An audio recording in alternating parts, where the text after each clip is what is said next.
What is the United Methodist General Board of Higher Education and Ministry? Great question. Today's interview is with an Associate General Secretary to learn about the agency's purpose and what it is focused on for General Conference.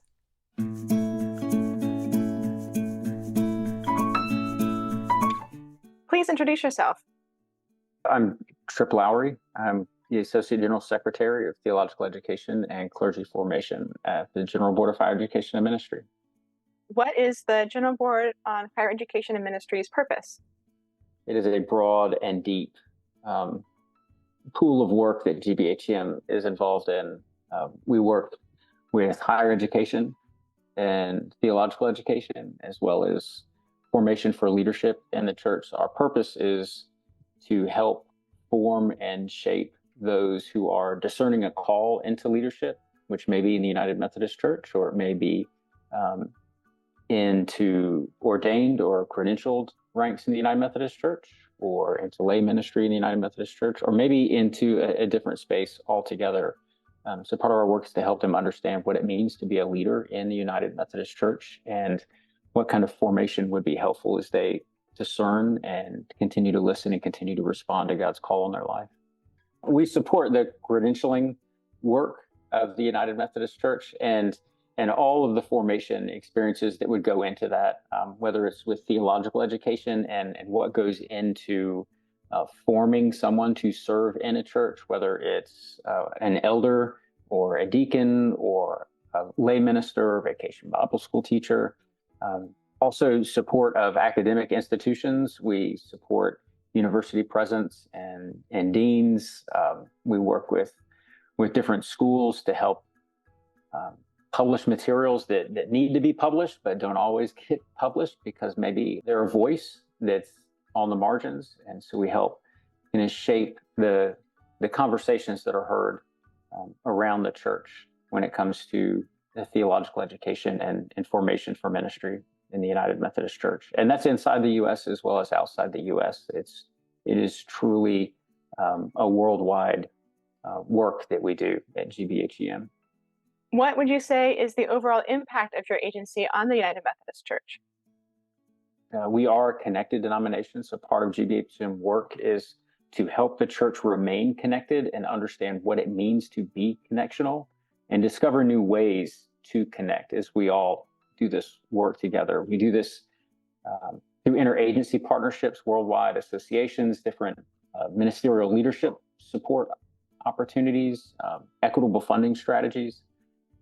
We just try to stay rooted in intercultural networks, whether that's with United Methodist institutions of higher learning, could be chaplains, religious life directors, Wesley foundations, boards of ordained ministry, ecumenical and other interreligious ministries. And we also work to strengthen the educational mission of the church by fostering, creating, convening space for intellectual development that happens alongside spiritual growth through things like course of study, CPE, Central Conference Theological Education Fund, Black Church Fund. Those are examples of that kind of space. We also understand that serving in the church tends to lend itself towards unhealthy habits. So well-being is pretty important to the work that we do, whether it's financial, spiritual, physical, emotional, mental.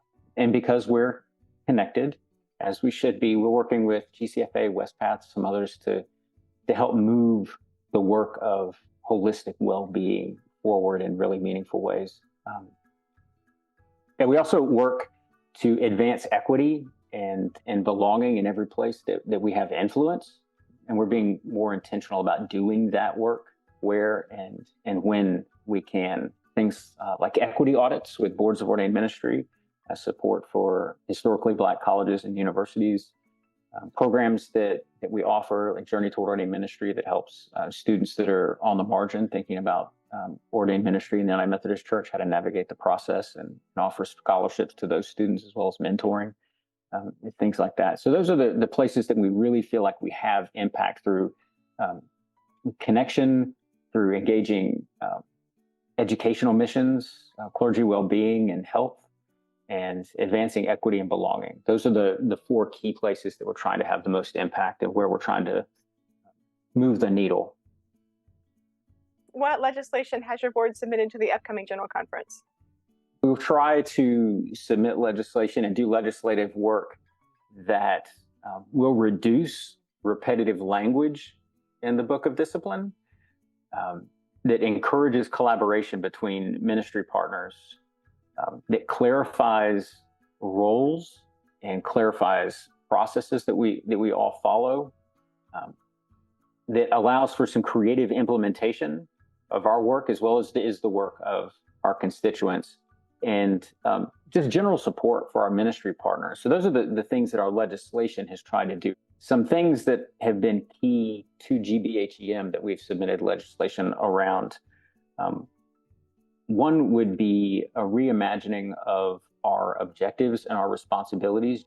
The discipline seems to take a yes and approach as it gets developed, and the list assigned to GBHEM is pretty extensive and has become fairly unreasonable. So we've tried to pare that down and structure it in a way that allows us to be flexible and innovative, allows us to adapt, and allows us to contextualize the way that we offer our work.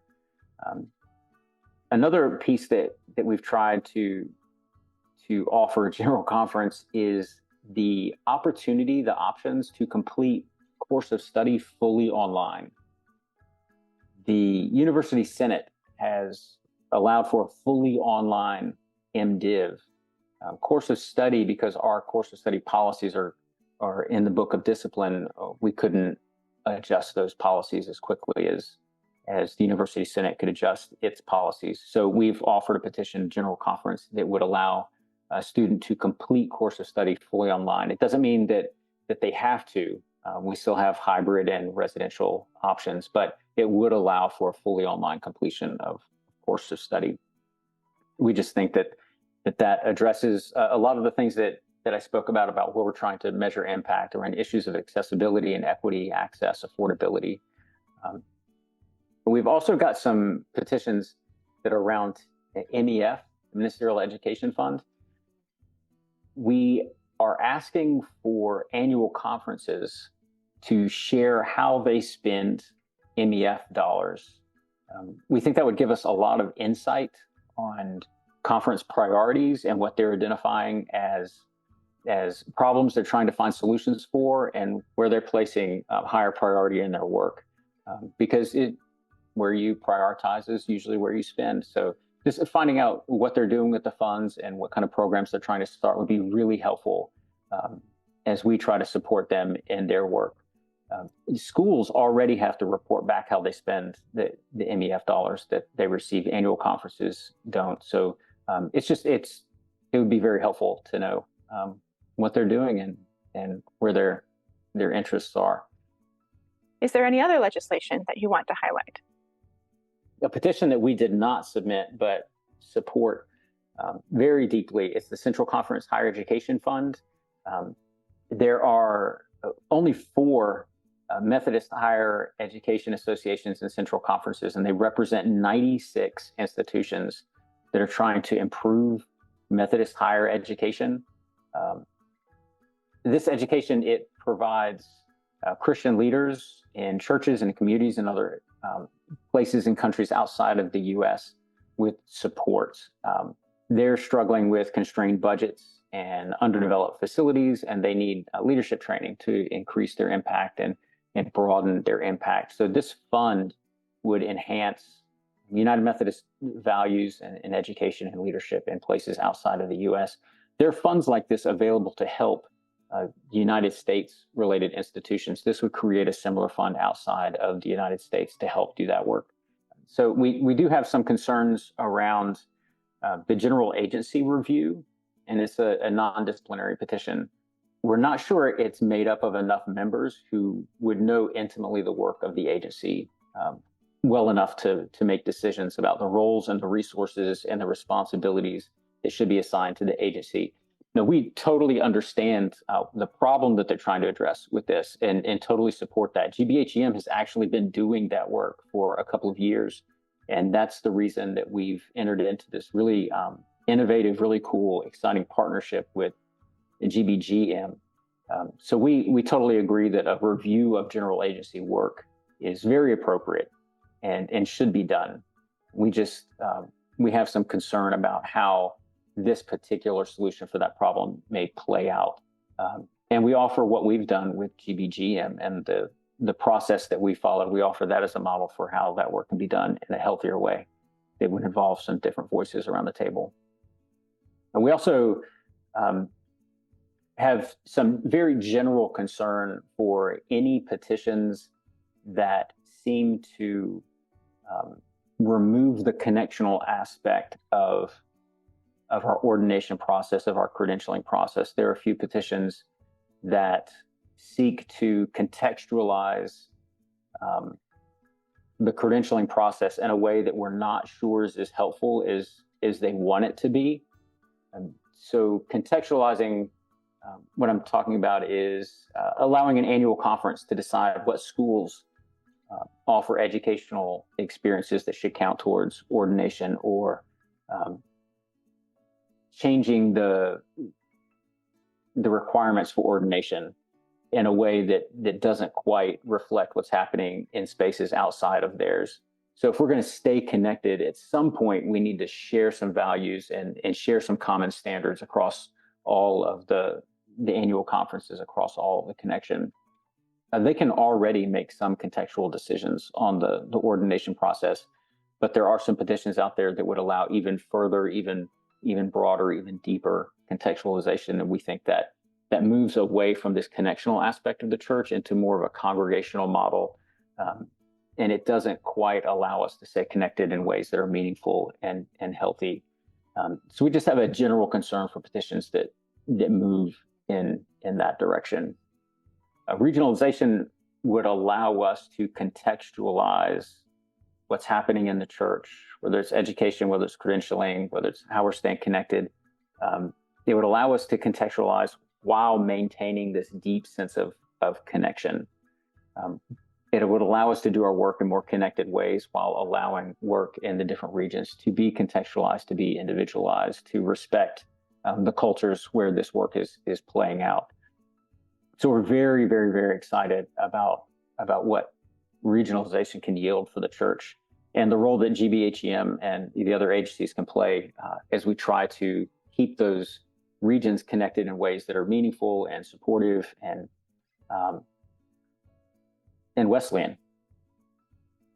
I forget the name of the report, but there's a commission studying like basically the theology of ordination. And so yes. In there, and I've heard some people kind of wondering about it and where it is. I don't know if you have any insight. I know that commission kind of comes out of GBHEM, but I don't know how much you've got a finger on the pulse of what's going on. Yeah, we support it. We support it, and we have a few people that are voices in that committee. But the commission is really made up of leaders outside of GBHEM as well. The work they're doing is really, really, really exciting. It's long overdue. To really think about why we do the things we do.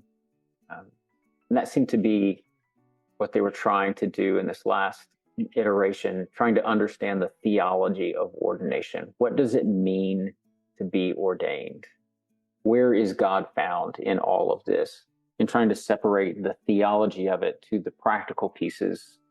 And their report was, I thought, brilliant, how it unpacks how we've ended up where we are, and showing like these are some good decisions that were made, and these are some decisions that we don't think quite align with where our theology should be, and these are the unintended consequences of that. And really, I think that's what it is. It's a report that unpacks all of these unintended consequences that have led to all of these questions about what it means to be licensed, and what their status means in the church, and what is their relationship to the annual conference. And there's been a lot of confusion, especially with boards of ordained ministry and annual conferences, about where the licensed local pastor fits into the culture of the church. And so we're excited to see that work continue.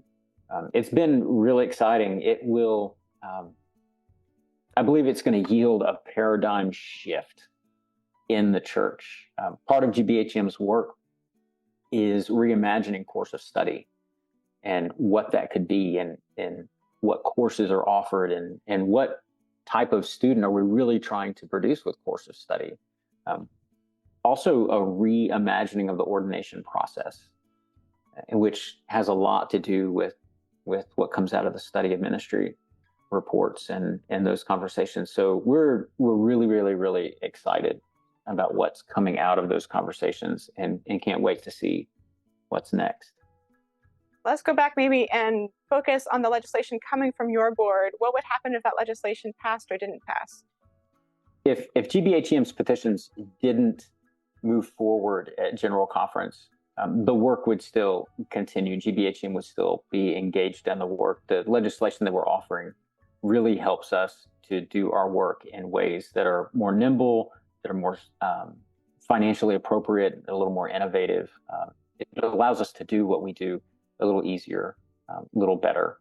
But the work would continue whether the legislation moved forward or not. Is there anything else I haven't asked you about that you wanted to share? Yeah, General Conference is just so daunting. We're just hoping that they make some decisions early on that allow for the work to be done in some meaningful ways. This is just a really pivotal time for the church, and a lot of people are watching and waiting to see what happens and what decisions are made, to see if the church is heading in the direction that they're comfortable going. So we're hoping that what comes out of General Conference will be honest and authentic, and reflect well the Wesleyan spirit of the United Methodist Church, and kind of our vision for how the church can move forward. I hope you enjoyed this interview with Trip Lowery from the General Board of Higher Education and Ministry.